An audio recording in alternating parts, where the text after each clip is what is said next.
Welcome to Beauty After Dark, where we discuss beauty in life's toughest of times. I'm your host, Crystal West, and today our special guest is Miss Jaye Hodges, and we will be discussing beauty in and after being a war vet. Yep. So should I just say Army vet? Because you can say war Well, vet. it's Kind of Air Force. okay. No, that was real. Okay. We discussed this Yes. too. I don't even know, and I'm the one who asked. I made sure that's that I okay. knew. Yeah, I'm sorry. that's okay. Okay, so well, we do have an icebreaker question. Okay. We know what branch it is now. Yep. So, what is something about you that people might not know? I have a forklift license. Do you really? That I got while I was in the Air Force. Yes. Are you still using it? Yeah, so it never expires. So it's a military document, government issued, and I have a license to drive a forklift. And one of the tricks I learned is how to flip a quarter with the forks. Like the big forklift, you can. Yeah, I can flip a quarter with the forklift. Excuse me, staff. Can you guys bring out a forklift? Wheel in the forklift. Yeah. Oh my goodness! Wow. Okay. Well, that's great. Yeah, nobody knows that. Yeah. Okay. Alrighty. So let's get to it. So, what made you enlist? Great question. Money.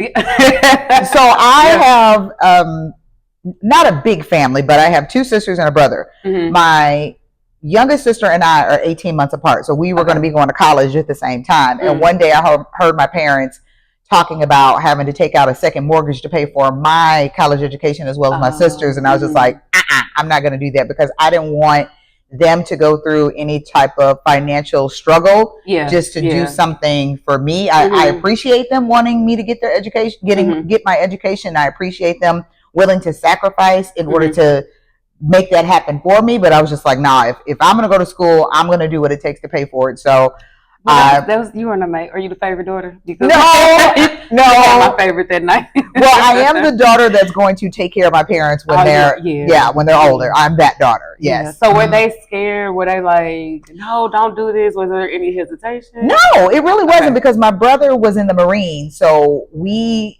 sat down with him and kind of went through the different branches. Like he specifically said, do not go to the Marines. Like he was very adamant that I did not join the Marines. And I was just like, okay, big brother, he's a Marine, so whatever. And my cousin was a Marine too, and they were in at the same time. And he was just like, yeah, don't do this. And we were like, okay. And we talked about the Army. We talked about the Army National Guard. We talked about the Army Reserve. We talked about the Air Force Reserve. Then we talked about the Air National Guard, which is what I joined. Okay. So my mom knew a recruiter, and next thing you know, I was swearing in at Scott Air Force Base. How old were you? I was 18. Oh, you okay? Oh my! I graduated high school and enlisted. So you didn't wait. That's why I was like, I wondered, did she wait a second? You literally went right in. Well, I graduated high school in May, and then I went to basic training in July that same. And that's still soon. I don't know the whole process, so I'm just asking. That's amazing, though. So when you got there, what was your experience like? Like just getting there, not knowing anybody? Oh yeah, that was scary, because the basic training is in San Antonio, Texas, for the Air Force, and I am from East St. Louis, Illinois. So when I went to basic training, it was my first time on an airplane, and it was my first time being away from my family. Yes, so getting to. At the time, it was still Lambert, but I flew on TWA, which is, you remember TWA, Trans World Airlines. Yes, I flew TWA from St. Louis to San Antonio, Texas, and they just gave me like a paper, like follow these instructions. And like you said, there was nobody there that I knew, like no one to hold my hand. I just had to make my way through an airport. You had to follow them instructions. I had to follow the instructions. I had to find a bus.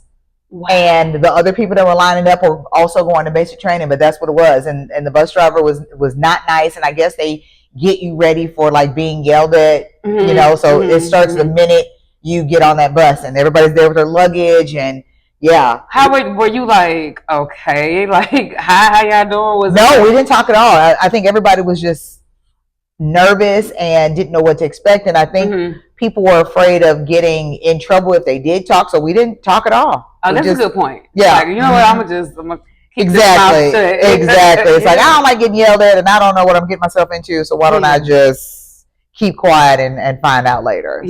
So from there, They drove us from the airport to Lackland Air Force Base, which is where I did basic training. Okay, how long does that last? So in the Air Force, basic training was at the time 6 weeks, and then you do something we call tech school, which is technical school, and that is where you learn the specifics of your military job. So depending on what job you have will determine how long your tech school is. Some people are doctors, some people are accountants, some people are militia, some people are police. Some people, their whole military job is to be in the band. Like a trumpet, like drums, like a band? Like a band. Really? Yes. So when you go to tech school, you're learning like the Air Force song, you learn the national anthem, you learn all of these songs that would be played at formal military events. Also, if like some officer was getting married and he hired the military band to play the wedding, you learn the song. So if you guys were like, if there was a war to break out, the band, they go, right? No, the band wouldn't go. Well, it depends. Really? It really depends on what. So you can literally sign up. You can sign up and just be in the, you ain't got to worry about. Yes. Wow. Yes, that could be your job. I never knew that. Yes. Okay. So what was your job? My job was called logistics or supply, or military science. So logistics, supply, the actual job code is supply. The actual job title is logistics or military science. So that basically is how to get things from one place to another, how long it'll take, how much it's going to cost you. So really, if you think Amazon, that's logistics. How do I get this couch from China to St. Louis, Missouri? Do I need to fly it? Do I need to put it on a ship freighter? Do I need to, then hire a FedEx truck to pick it up from the airport, put it on the truck, and then get it from there, drive 64 to put it here? So that's all logistics. So that's what I did. Okay. So more specifically, go ahead. Did you pick that yourself, or was it like before you went or when you were in basic training, it was like, okay, we want you to do this, you're going to do this? Or was it like, no, this is what I like to do, this is what I'm going to do? So you pick. Okay. Okay. So when you go to enlist, they talk to you about the potential jobs that are available. Okay. And at the time, they had something called a kicker, which was basically a bonus if you signed up for a specific job. The two jobs to sign up for the bonus at the time were military police or supply. So I signed up for supply. Okay. That makes sense. That makes sense. Okay. So how was it being away from your family? Were you thinking about like mom and dad? Like, how was it for you? Once I got into it and we were in the dorms and we were, marching and doing push-ups and getting into tech school, you really didn't have time to think. When you first get to base, the law requires that you call your family when you get there within 24 hours. So like to make sure that you're okay and like you made it safely, because again, you're flying by yourself and it's a lot of 18-year-olds for the first time leaving home. Well, I called my family and they told me that my favorite cousin was murdered that day. So as I was flying to Texas for the first time, that happened. So I was devastated.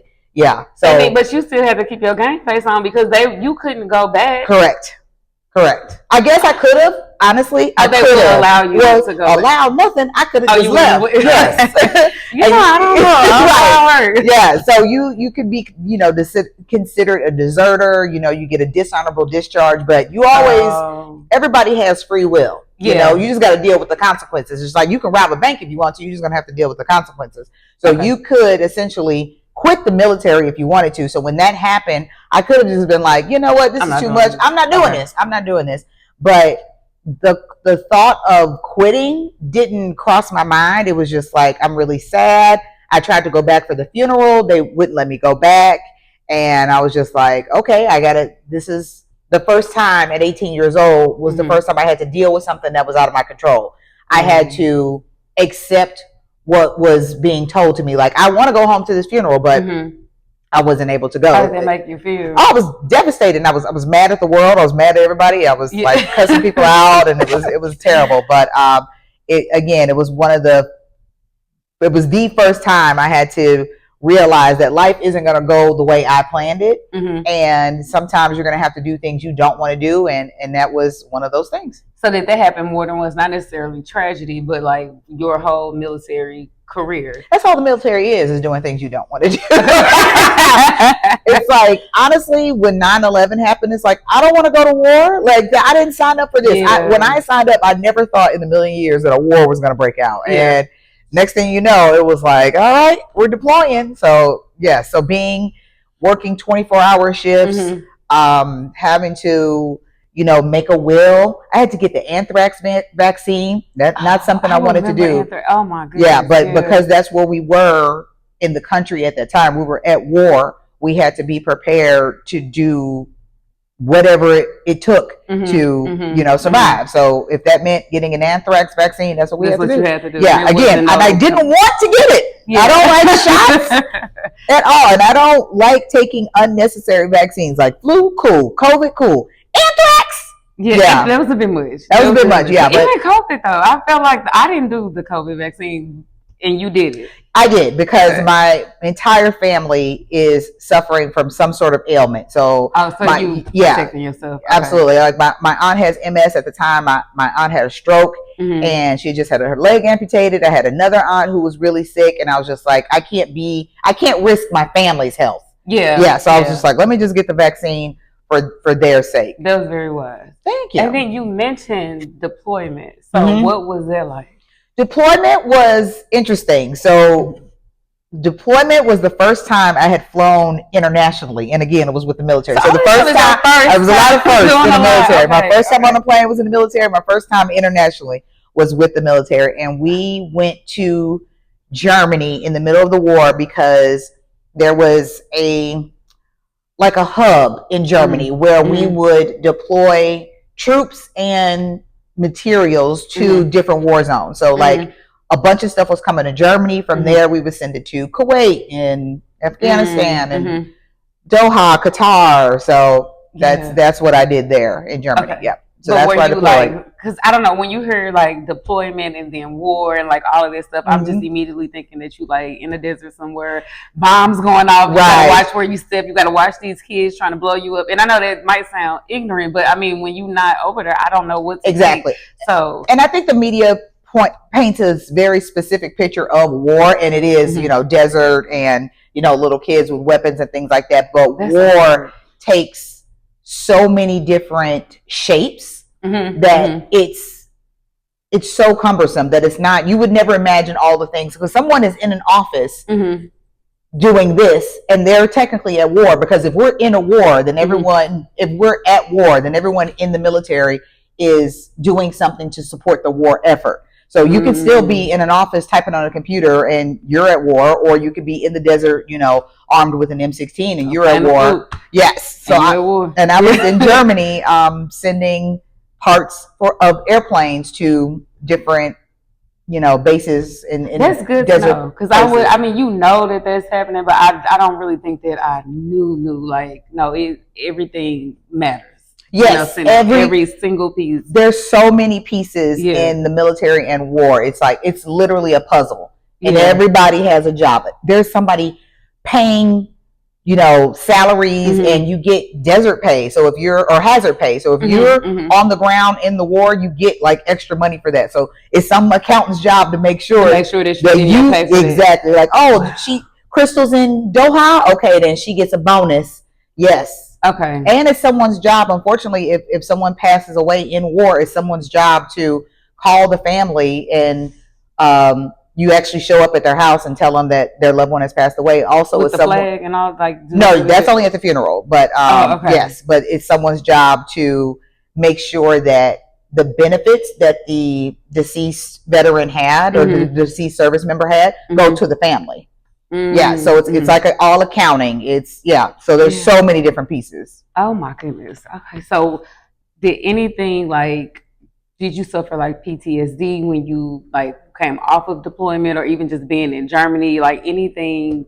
No, Germany was kind of a breeze. I know that sounds crazy, but because what made me ask is because you were sending, like, you knew we were at war, and you would had to send things over, so it's like, I guess you don't really think about it. It's like, this is my job. This is what I got to do. Exactly. Yeah. There's definitely a disconnect there. It's almost like you disassociate because my brother was actively, my brother and two cousins were actively like on the ground during that time. So they were my brother who was a Marine, my cousin who was a Marine, and then my cousin who was in the Navy, then had another cousin in the Army and another cousin in the Navy. We were all in at the same time.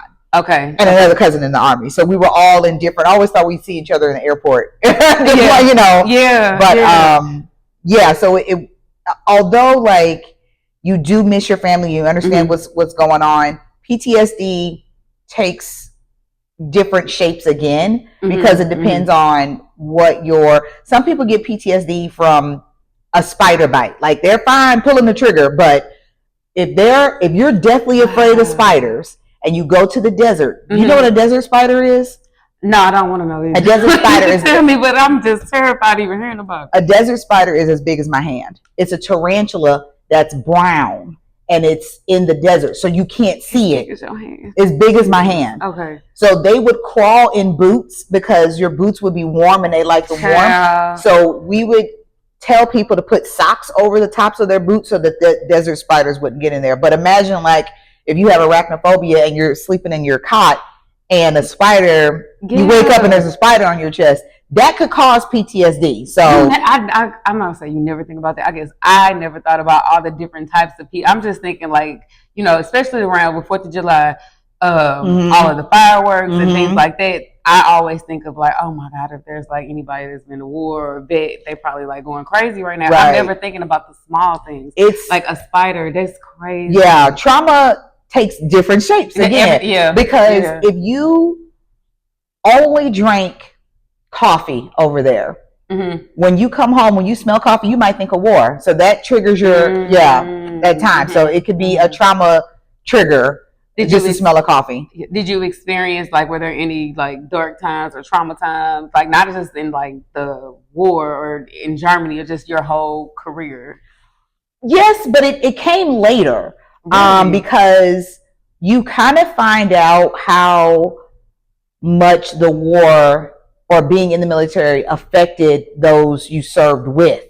So that to me, finding that out afterwards, how much it affected them, did traumatize me because it was like I didn't know, I didn't see the signs and how much they were hurting. So to find that out later and being helpless because you can't go back and you couldn't help them at the time. So that was something for me to deal with, like letting go of feeling responsible for like dropping the ball emotionally, so to speak. Yeah, because then you become kind of desensitized too. It's like right, and I never want to be that person. Somebody that but then you have like, you know, you see what you hear about and then see in the movies, of course, like they're having like their best friend, that person passes away or something happens in their family, and it's like, how do you deal with those emotions when you really can't have emotions when you doing the job that you're doing? Right.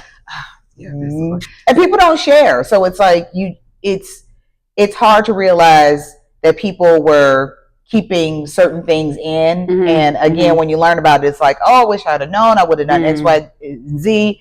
So being a sensitive person, being an empath, and going to war is not, I wouldn't recommend that for anybody. If you're going to war with yourself at that point. Absolutely. Yeah. If you have a bleeding heart, do not go into the military. Go be a nurse or something, or the hold babies, but not the military is not your ministry. Yeah. No. So how long were you in the military? I was in for 6 years. So with the National Guard and the Army Reserves are a little different because it's basically an auxiliary military branch that supports the active duty branches. So you still wear the same uniform as the Air Force. You still wear the same ranks, but your service is different. So in the National Guard, I served 1 weekend a month, 2 weeks a year. Back in the day, they used to have commercials that said I was just about to say that. Like, you just is that PTSD? No. I remember. But yeah, okay. Yes. Okay. So 1 weekend a month, 2 weeks a year. And I did that for 6 years. And with that, it paid for my college tuition. Okay. And again, they had a certain job bonus called the kicker. So I had the GI Bill and the kicker. So that paid for my car and my apartment in college. Okay, it was worth it. That sounded like that was worth it. Yes, Minus the spider situation. Right. Minus the desert spiders. Right, like MREs. Yeah. Do you know what the MRE is? I was just about to say, what is the MRE? MRE stands. Let me. Side note: the military is full of acronyms. Like everything in the military is an acronym. It's LRS. It's BX. It's SOL. Everything is an acronym. But so is SOL what I think it is? Yes. Okay. I know that one. I know, yeah. So MRE stands for meal ready to eat. So it's food in like dehydrated packages. Yeah. So you pour water in it, and there's this chemical pouch that you pour water on. It heats up, so it heats up the meal, and you're eating it out of this like industrial plastic. Yes. So how did that taste? Some of them are really good. Okay. Some of them were terrible. But you had to eat it. Yeah, the hamburger helper one was good. So my brother, he didn't like hot dogs and bologna as a kid. So one of the MREs is hot dogs. So when he was out in the desert gets really cold at night.